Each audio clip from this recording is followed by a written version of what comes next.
Hey there, welcome to Digital Tech Studio. In this quick tutorial, I'm going to show you how to free up the storage space occupied on Mac. So when you open your Mac computer and if it's responding slow, what you can do is you can check for the storage space if the available storage space is enough for your application to run. If not, then you have to manually clear the storage space to free up the space.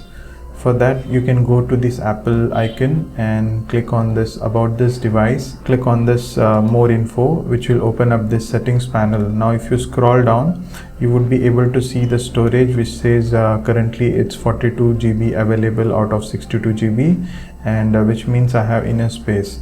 If you do not have enough space, what you can do is you can just go to the Finder, and within the Finder you can visit each and every folder here.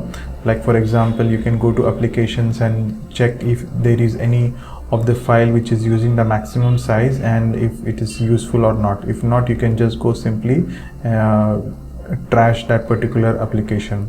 So you can see these are all system applications which sometimes doesn't allow you to delete, but if there are any applications which you have installed manually, then you would be able to see the delete icon. Similarly, you can go to other folders like desktop, documents, downloads, and move all the items that are not required to trash.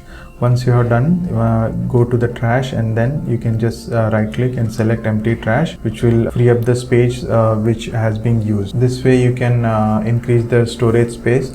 Also, if you want, you can attach external SSD, or if you have limited space on your Mac, then you can look out for options to increase the internal storage space, which will benefit from system performance. I hope you find this video helpful. Please hit the like button and subscribe if you haven't already. Thank you for watching. Cheers. Have a great day.